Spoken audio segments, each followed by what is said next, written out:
He says, how does the married put compare to doing in the money covered call and rolling down strike if stock drops in price? Let's just take our friend Charles Schwab. That was a married put I closed when the financial stuff started, and minus that big gap down. Okay. From this point here at about 75, we're going to call it 75 even on March 9th, about less than 1 month in. Okay, so March 9th, roughly about $79. And we're going to do a same little historical example here. We're going to put in a Schwab position where we sold the April 80 call from March 9th with a stock at $79, or we entered a married put position as we preferred. Now, this is an extreme drop. It's going to over-exaggerate the scenario. But my thoughts on this, what are we talking about here? We're talking about entering a covered call position where, of course, we buy the stock, we generate premium. If the stock is above our strike, we make the maximum return. If the stock falls, well, you can always manage the position and quote unquote roll down the call and continue the trade. But as far as a hedge goes, your only hedge or protection is the call premium you receive, which is limited. So you can always lose, and you always, well, not always, but you can always lose more on the stock than your protection in place. It's open down to the bottom in those scenarios. So if I buy this back and get the full profit and roll it down, I'm only going to get maybe another $1 or $1.02 a premium for the at the money position. Of course, implied volatility in this case might be up, so you might get a little bit more. But you might be down 5 points, 7 points, and you're only getting an additional $1, 50 cents, something along those lines. In that married put position, as the stock falls, yes, I'm getting closer and closer to maximum risk, but I have a floor. I can't lose more than that 4, 5, 6, 7% initial at risk on the position. That's the absolute worst case scenario. But let's give it a go. Let's go to March 9th. Now, we might have to go to March 8th, but let's go to March 9th for Charles Schwab. I want to go to the chain. And yes, I'm cherry picking the worst case scenario because, well, oh, no. There we go. Now I'm going to go oh, yeah, we got to go previous day. That's disastrous. We'll just go 1 day. Oh, yeah, we'll go 1 day in. But it's going to be easier. We're going to see a side-by-side comparison, then go back a couple days. So let's go back a previous day. That's where I wanted it. Worst case scenario. Get into Charles Schwab at 76.20 during the rumblings of the financial crises, recent bank crises, I should say. Now, because we're nearing April, we're just going to sell the 44-day out April. Let's just use the at the money. It has the highest time premium. You know what? We're going to go slightly in the money. We're going to get ourselves a little bit better protection, of 5.3% downside protection on this position.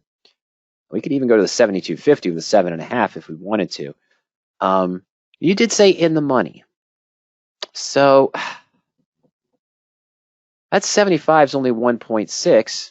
I think you'd be going with a 72.50. So we're going to even sell the 72.50 call on March 9th. We'll be nice to ourselves. We've got a bid of 560, ask of 575, midpoint of 568. You know what?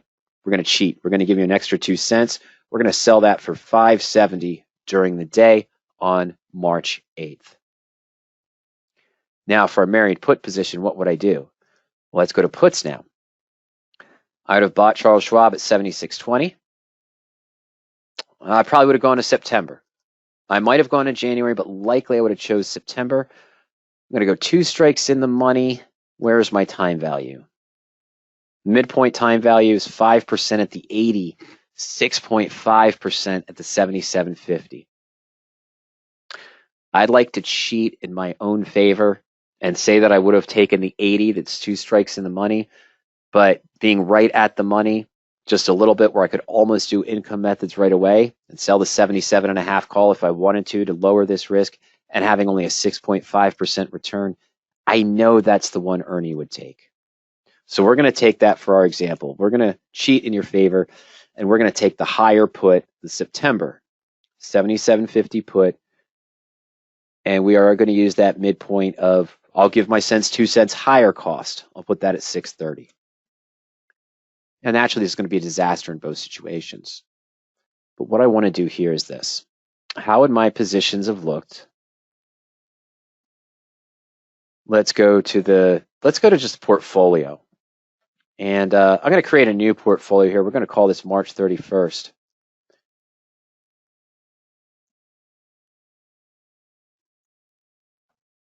Okay, and we're talking about Schwab at 70. I'm doing 2 positions here, so I'm going to need at least $15,000. I'm going to have to put it up to $18,000 with the price of the put, I believe. And our entry date of 3/8. So when you're entering a new portfolio, go to Setup, just put in the name, your starting basis here, and the cash on hand. Make them equal to start, because as you start adding the positions, whether they're covered calls, buying calls, doing credit spreads, the margin or the cost will come out of it, and it will more mirror your actual portfolio. It's really easy to do. So we save all changes now. Now we go into the portfolio tool, and we've got our March 31st set for us. What do I need to do? I need to enter a covered call first. And SCHW, number of shares 100. Date is irrelevant, but we'll keep it even. And our price per share was $76.20. We sold the April. I'm going to click view all options first just to make sure. We would have to sell the April 21. We went with the 250. My apologies. 2 strikes in the money on 3/8, and we got 570 for that option. So that was about a 7.5% downside protection. Let's not cheat and look. Let's not look at the numbers yet. Let's go ahead and do the married put.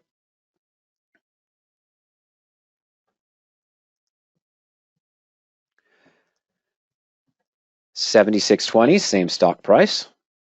And we would have bought the September. I have to click view all options again. I do. Okay, sorry, folks. All right, we're going to have to click the September. And I said the 77.50 to have the higher risk on 3/8. And of course, we would have paid a price of $630.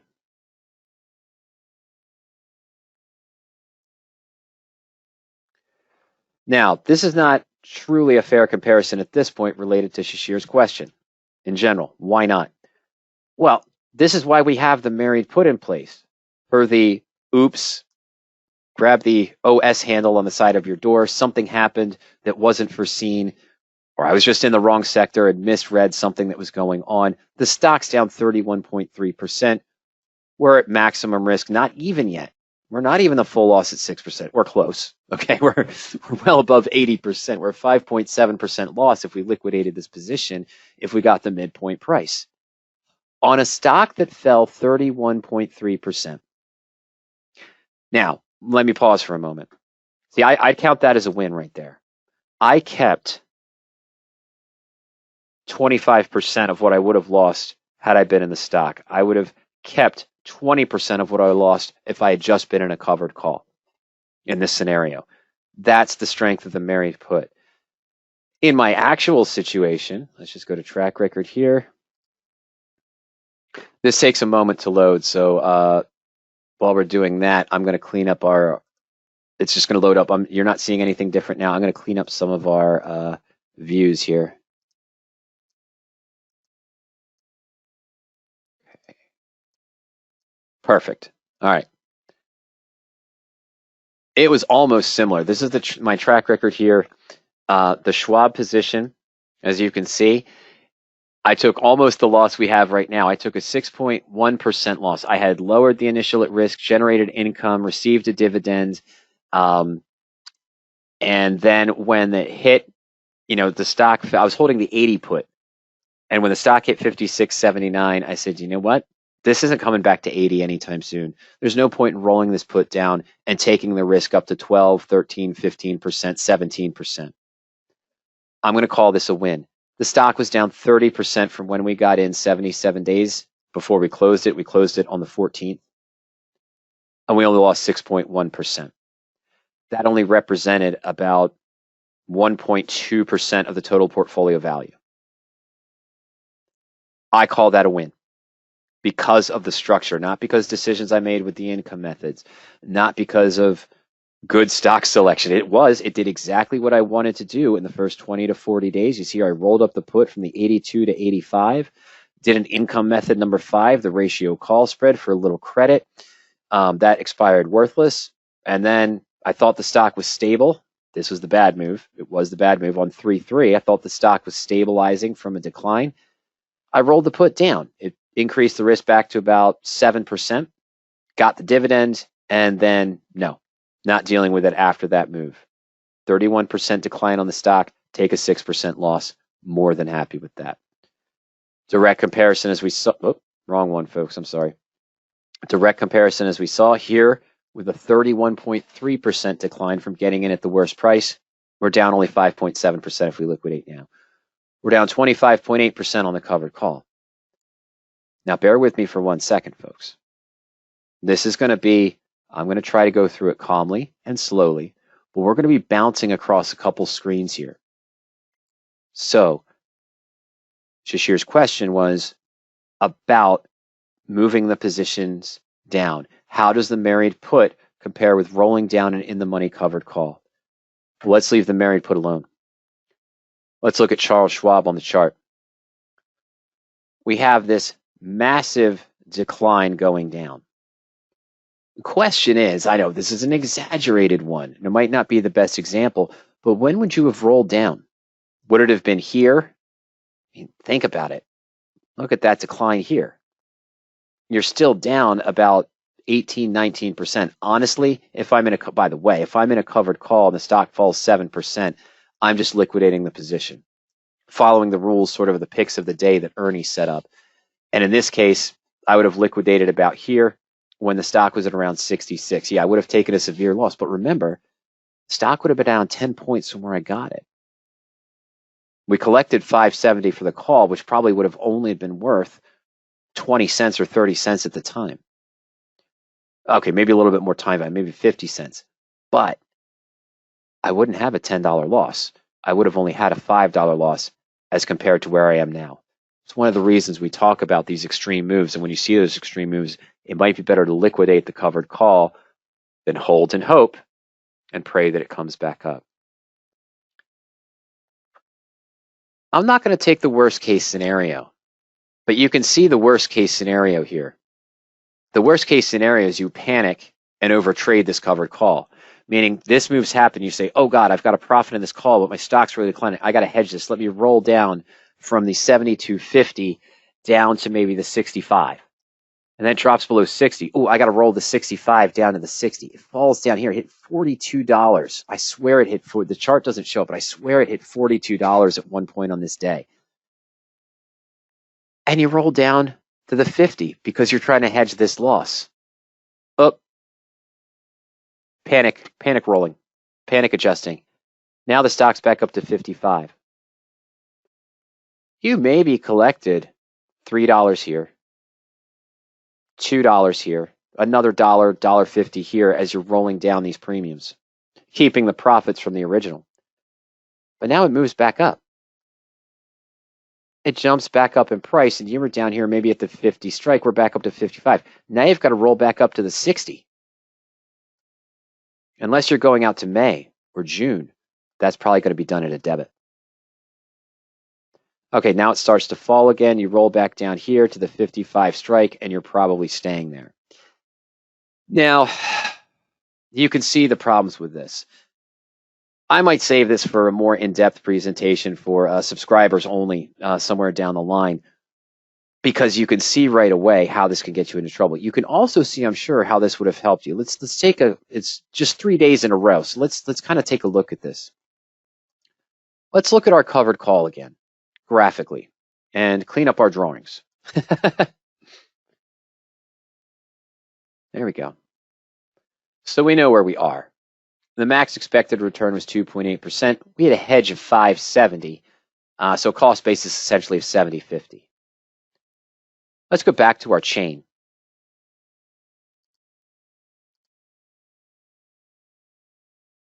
Let's go to the 9th, that first decline. Oh, I'm sorry, way too far. There we go. I'm looking at the wrong expiration. We need to be in April. I apologize. All right. So we did the 72.50 for 570. Next day, the stock closed at 66.47. Our cost basis was 77 something. No, I'm sorry. It was not. I'm thinking of the married put. I'm so sorry. Our cost basis was 70. We're at 66. You might not have rolled here. It's a terrible move. It's a 10% decline or 12% decline. And like I said, this is where I probably would have liquidated the position and taken the loss at that time. Bought the call back at 143, sold the stock at 66.47. Our liquidation value would not have been great. But in this case, we're talking about getting back. Let's see, let's just do that math real quick. 66.47 plus 145 minus 570. So it would have been 62.22. So we'd been down about $8 on the position, a little bit more than 10% of the trade. Again, the hedge helped, but not a lot, because we still had to pay a fair amount to buy back this call. Let's go to the next day. Now it's really dropping. We had that big hit down to 66.47. Then on March 10th, we're down to 58.70. Now it's panic time. 72.50 for April, still at 93 cents. And we want to stay in the money for protection because the stock's now dropped. Maybe we just choose the 775. I'm sorry, the 50 at 775. Roll down to the 55 strike.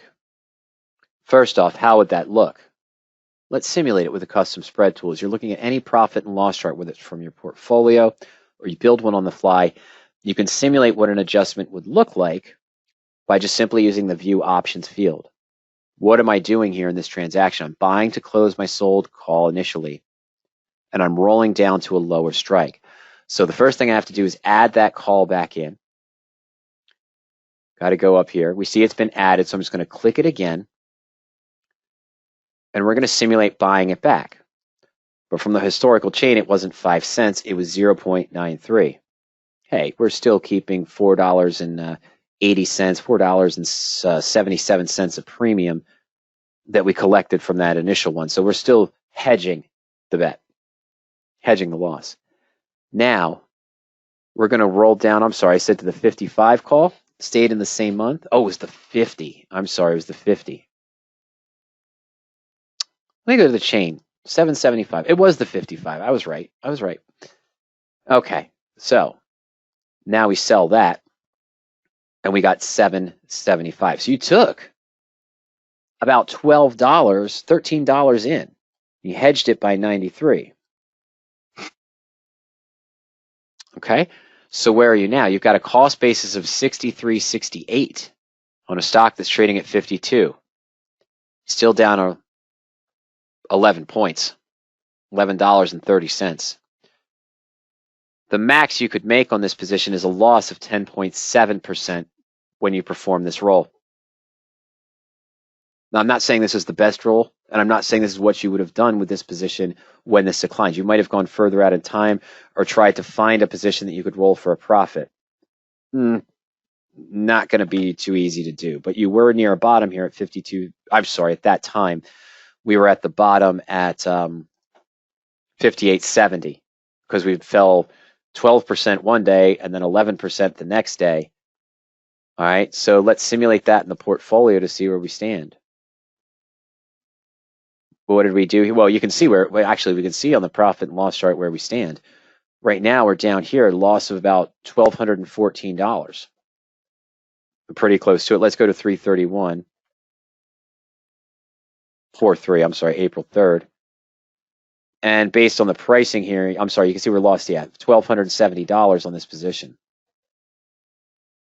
Okay, that's the curved red line.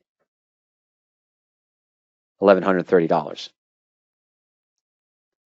The married put still lost at 472 or 5.7%. And if you rolled down to, let's say, January or something along those lines at that time, you would have gotten more premium. But now what did we just talk about before with that at the money bell curve? What is the point of selling the call premiums? You want the time decay to work in your favor, to work as a hedge, and to get profit. You're not getting profit here. Your loss is double what I have right now in the married put loss. Close to it. Okay, pretty much close to it. 5.7 to 10.7. Okay, so not double, but pretty darn close to it, even with this roll. Okay, so you roll all the way out to January. This is 90 days. And this is, yeah, it's a little bit more like this, but yeah, so that's 90 days. This is 120. This is 150. Way out here is January. Even if the stock stays in this 52 to 56 range, the time value decay of what you had to roll to is very, very slow. You might be holding that till August or September before you start seeing the time decay you want to be able to buy back that call at a reasonable profit and a reasonable price for you to continue the trade or try to get it back to break even. Let's take a look at the January while we're here. While I'm mouthing about it, let's go ahead and take a look. We've gotten enough premium to maybe make this profitable if the stock was trading at our desired price or stayed in this range. Let's clear out the April 55.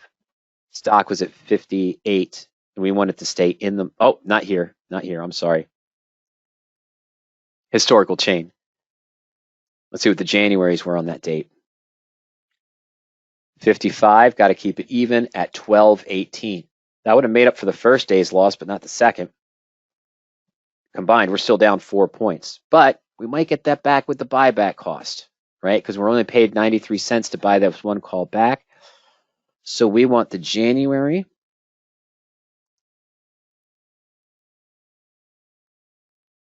$55 call. I almost selected the 55 put. I'm sorry. We sell that for, okay, I'll give you another 2 cents. We'll sell that for $12.20.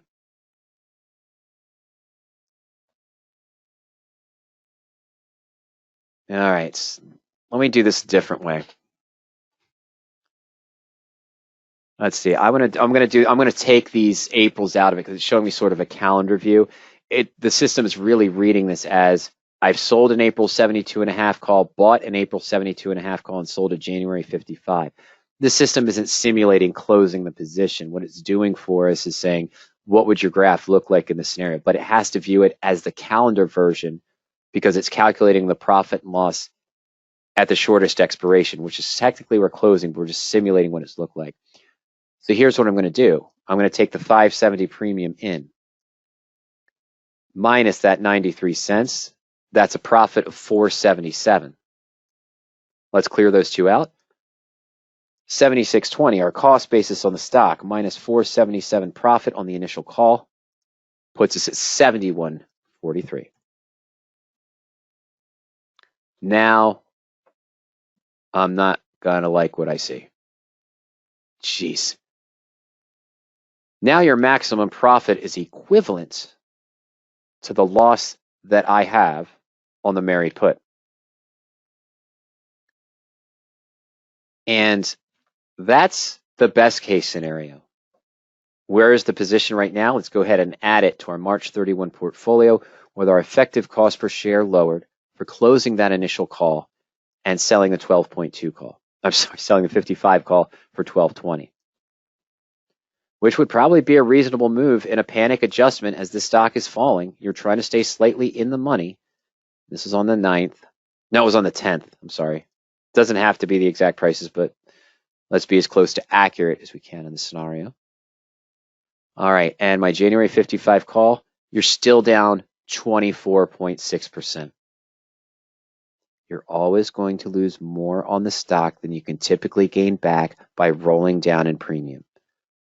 Whereas I had my set position in that scenario to where I can't lose more than 6.1%. In the worst case scenario, I'm pretty much there now, but if I get the midpoint to liquidate, I'm only to 5.7% loss on the trade. Extreme example, yes.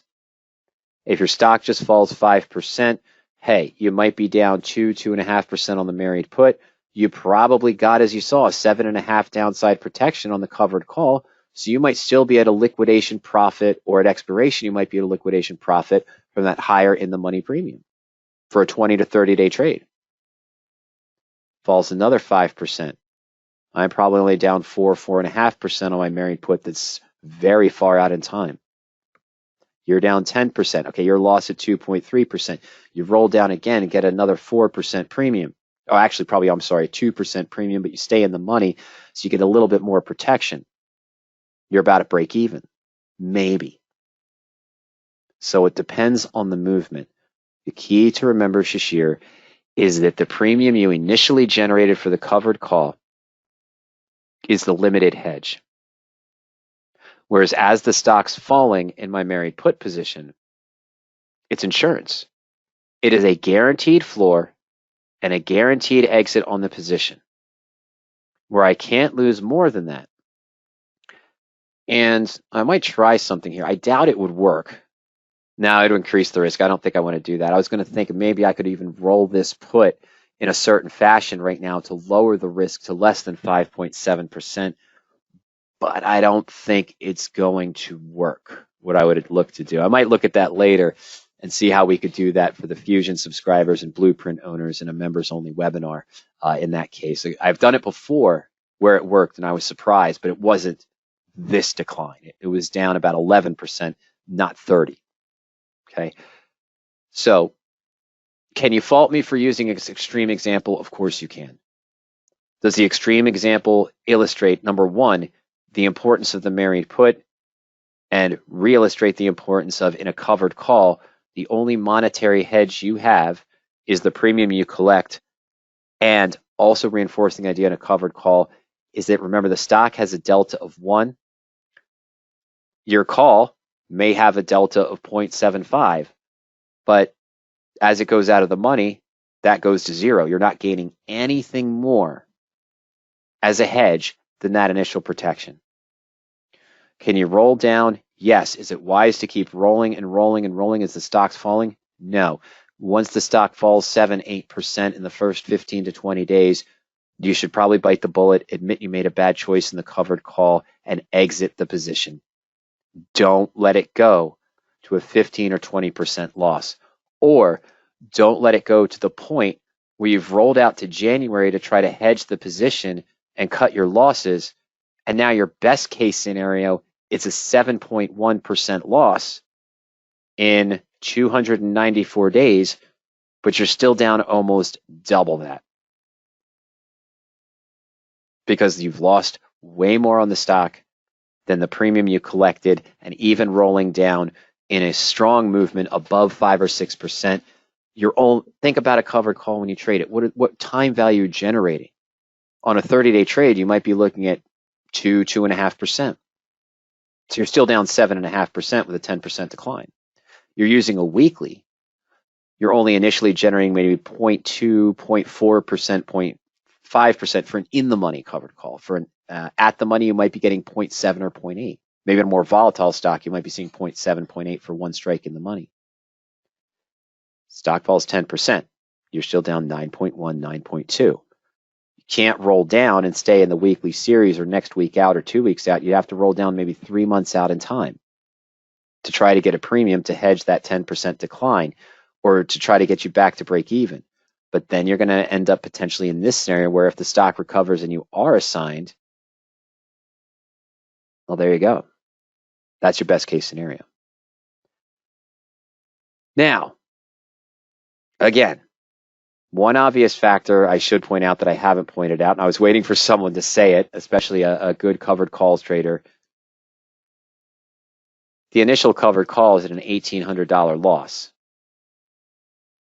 This one's still at a $1,400 loss, but at expiration, it might only be $685. That's if the stock stays at 52.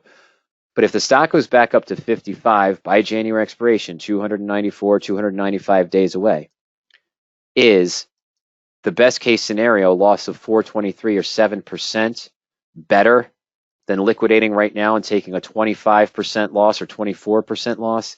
Yes, absolutely it is. but you've got to wait 294 days to get that maximum value.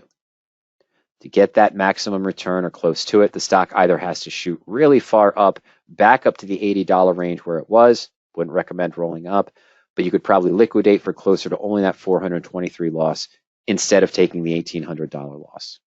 Not arguing that, and I agree with you. Anyone who is thinking that, I absolutely agree. There's someone who's going to watch this on YouTube and say, yeah, but you're much better off in this January position than you are liquidating right now. Agreed. But you're in dead money for 294 days, or unless the stock really takes off and recovers. Why not take the proper structure to begin with? Not saying that every stock falls 30%, obviously not, or we all would be doing different strategies right now. What I'm saying is that it puts the odds in your favor. It stacks the market odds in your favor, because even with covered calls, even with going in the money with covered calls, that was a 7.5% downside protection with that April 72.5 strike. Blown out of the water. Didn't see any adjustments even after the second day. On the first day, maybe we could have seen one, but then it would have been at a loss, bigger loss, potentially, percentage-wise on our investment on the following day as it fell again. And then the third day, we're not even going to look at, because that's just going to be disturbing. Here we are back up now to 52, not down to 42. Even when the stock hit that 45, I swear it hit 42 on that day, but the chart said it only hit 45. That was the low. Well, oh, sorry, we should take a look at the 52-week low. I couldn't have lost more than 6.1% or $500 on the transaction. That's a win for me. I don't even need to manage it. I don't even need to adjust it. Even I have 160 days to go. I'm not going to hold on to dead money. I'm not expecting Schwab to come back up to 76 sometime in the next 160 days. Hey, it might. It might in 90 days. It might in 80 days. But you know what? There's better opportunities out there than sitting in that position and having dead weight or increasing my risk to 15, 17, 20%, hoping that it recovers. I took the 6.1% loss on the position. And then what did I do? No, you saw what I did. That was closed on, I apologize, 3/14. On 3/17, I opened AMD, got, basically got $80 back for the $80 back, 8,000. It was only 8,000. It was 100 shares, $8,000 back for that position. With that and some of the other capital I had, entered AMD. Was sitting some other capital from those other profitable trades we showed in the track record that were closed recently. Used that for AMD Sports. That was the, ASO, the ANET position that was closed with the profit, the 7-8% profit. That's what was used for this, as well as Fortinet a few days later. And where to stand? Up 1.6%, up 2.5%, up 5.5%. Two of them are showing a profit instead of sitting on dead weight, dead money in the account.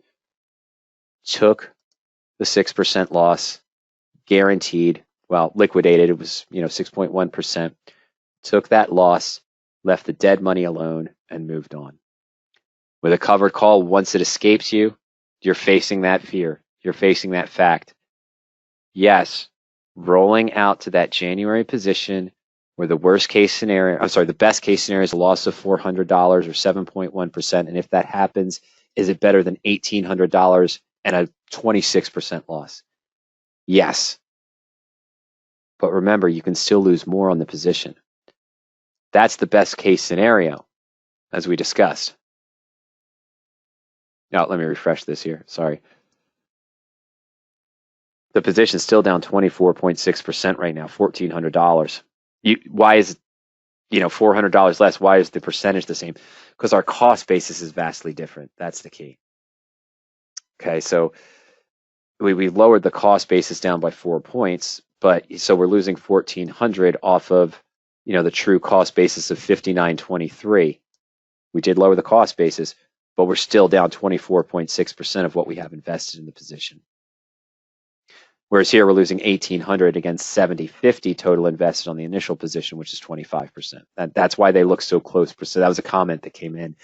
That's why they look so close, percentage-wise, even though the risk is, a fourth, a fifth lower, right? 1,400, 1816, so about $350 lower. So it's about a fifth. But we've also lowered the cost basis drastically because we kept most of that initial premium and generated another 1,220 in. So that's why the difference is shown there. And that's why they're similar percentage risks, I'm sorry, even though there's a $400, $360 difference between the two. So Shashir, I hope that points out and illustrates what you'd expect.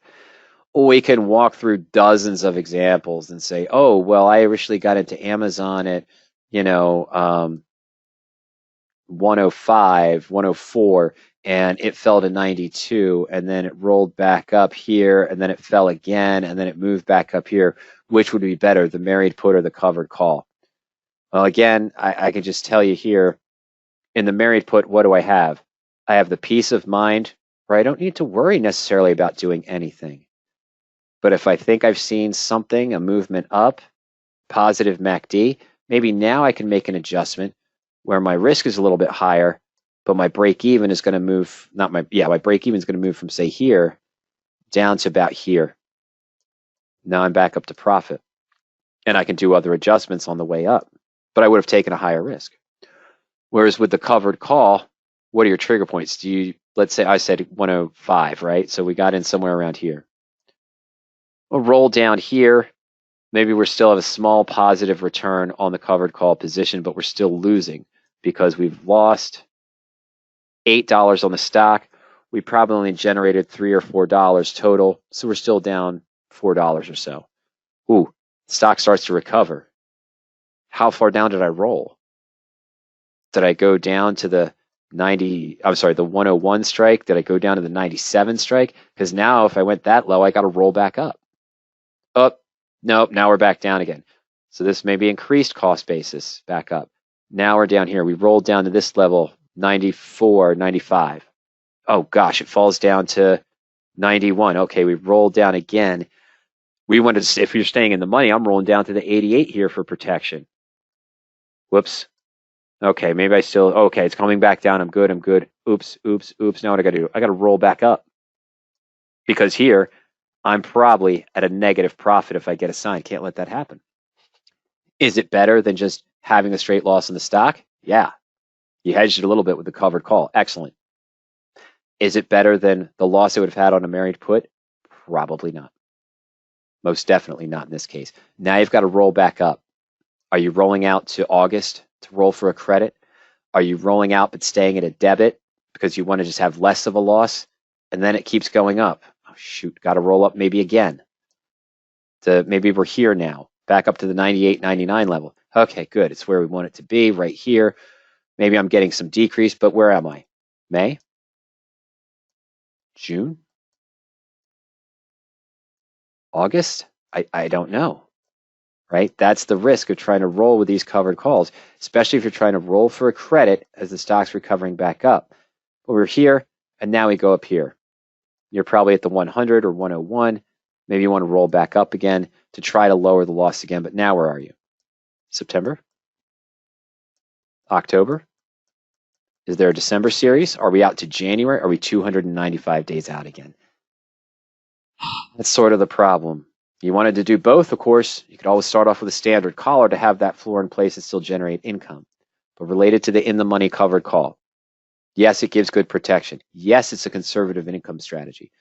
The 4 conservative income strategies we'd consider would be standard collars, in-the-money covered calls, out-of-the-money cash secured puts, and the most conservative thing you can do is a married put, leaving the upside open with that far out put to generate more income over time rather than a one-shot deal that you have to move up and down. You can move the married put up and down, don't get me wrong, but you have time on your side. You have controlled insurance. You don't panic. You don't have to panic. Did I panic with Schwab? No, I looked at what was happening, said that's disgusting. I made a bad choice here. I looked here. Okay, now I'm just laughing at myself. On this day, I just laughed hysterically and said, what? This is dumb. There's no point in this anymore. Even if it does recover, how long is that going to take? Nope. Stock's down 31% from my purchase price. I'm going to take only a 5.7% loss. I'm sorry, it was a 6.1% loss in the actual trade there on the Fusion portfolio at RadioActiveTrading. That's it. No worries. Comes back up here. Yeah, maybe I'd still be only at a 5.7% loss as we saw with that current position there instead of at the max 6.1%. But I'm okay with that. I'm okay with taking this loss, not staying in for an extra month. Why? Because I used the capital that I kept from this trade. It was about $80.20. I got 20 cents over intrinsic value for my 80 strike put when I closed the position at RadioActiveTrading. I think I did. What did I say I closed it on? Was it the 9th? Oh, the 14th. I'm sorry. It's March 14th. It was after that big drop and it started to recover. So on around the 14th, I'm sorry. Yeah, it's right around that time. It's the next day after. That's when I legged out of the position here. Let me clean that up for you. And yeah, sorry, folks. Sorry. That's, I still got 20 cents over intrinsic value for the 80 strike put. And I called that a win. I mean, geez, on 24 points in the money. 25, 24 points in the money at this point. 20 cents, even though it was out to September or whatever it was, that's a win. That 20 cents is a win. I took it as a win anyway. So, again, not to belabor the point, but exaggerated examples, maybe. But it illustrated well what I think is important to remember. In a covered call, although protection is good and you can be successful with covered call positions, and they are a good conservative income strategy. That's in the money covered call trades, and they can be rolled. You always lose more on the stock than you're going to gain by rolling down the calls, okay? Unless the stock just fell 3 or 4%. Because remember, when you sell in, I'm sorry, folks, when you sell into that premium, what are you getting? You're getting intrinsic and extrinsic value with the in-the-money covered call. It's a good hedge. This was 7.5% we saw in the historical option chain from 3.8. But the stock starts moving beyond that 570. When you roll out to the next strike, what time value were we considering? Well, it was 2.8%. So if it's down 10%, we're only down 7%. It's a hedge, and it's working. We roll down, we get maybe another 2, 2.5%, maybe 3% premium. Falls another 5%, we're down 15. We generated at best 5.8%. Okay, so we're still down 9.2%. I don't know. And if the stock fell 10%, by the way, I probably wouldn't be at a 5, or for 15%, I probably wouldn't be at a 5. The near max loss on this position was still 168 days to go. All right. I'd be down, I'd be losing, but I don't know if I'd be close to that level. So keep that in mind. And again, as I mentioned, that's our approach. The proper structure, why we use it, putting the 3 core principles of trading, not just radioactive trading, but 3 core principles of any trading, forcing an ideal size trade to keep yourself out of trouble. That applies to whether you're doing credit spreads, calendar spreads, covered calls, cash secured naked puts. You don't want to risk more than you're willing to lose. If the stock falls 10 or 15%, run the what if scenarios. Are you comfortable with that? With a number of contracts you're evaluating and looking at? If not, lower it. Yeah, you did all the research and analysis you can. You have a track record of about an 80, 85% success rate with the criteria you've been using. Stuff happens. That's why we love the married put. That's why I loved being in a married put, even though Schwab crapped out on me, for lack of a better term. Down 31%, took a 5.76% loss. I'm okay with that. That's a win to me. Forcing an ideal size trade. This forces you into an ideal size trade because of the capital involved, but also the percentage risk is guaranteed. That time decay curve. Shashir's initial position he asked about was a 90-day out trade, and he fell trap into an IV crush or an IV fall decline from 0.41 down to about 0.34, 0.33, and that was enough to lower his put. But he was also using a shorter term put that's near the start of the rapid time decay. We want to be out here. We want to have 90 days to 100 days of slow time decay, even if the stock stays at the same price, so we can just continue and hedge that with different income methods, as simple as selling a call to doing a spread trade inside the married put structure that doesn't take on any additional risk or require any margin. And then, of course, the at-the-money bell curve. When you look at any option chain, the call or the put that's at the money has the highest time value. For a put, those that are slightly out of the money and those that are slightly in the money have the lower time premium. We want to be buying out here on the wings and selling here at the peak. Now, I mentioned that this applies to all option strategies. How does this apply to all option strategies? Let's think about that poorly drawn at the money bell curve for just a second. What does that look like to you? Well, that looks like maybe the halfway point curve of call butterfly, put butterfly, or an iron butterfly, or maybe even an iron condor position. What are you taking advantage of in these positions? At the money bell curve, you're selling at the money and you're buying the outside wings. That's taking advantage of the at the money bell curve. Time decay to curve, yeah, most of your butterflies are probably under 30 days because you're looking for that rapid time decay in an iron butterfly, in an iron condor, even an all call or all put butterfly to go in your favor.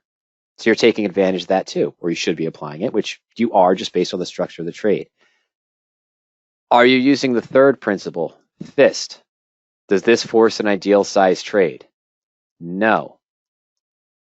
You have to force it, meaning that these are not necessarily considered low risk positions. You can lose 100% of the margin requirement required for this spread or for this spread. That by definition is not an ideal size trade.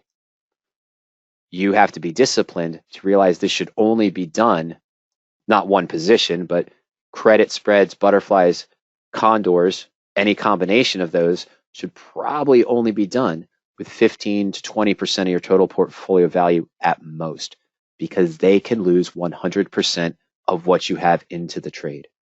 If you overtrade it, you are not forcing an ideal size trade.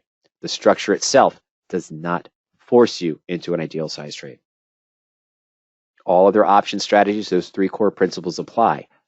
Only collars and, of course, the married put by structure force you into an ideal size trade and keep you from overtrading.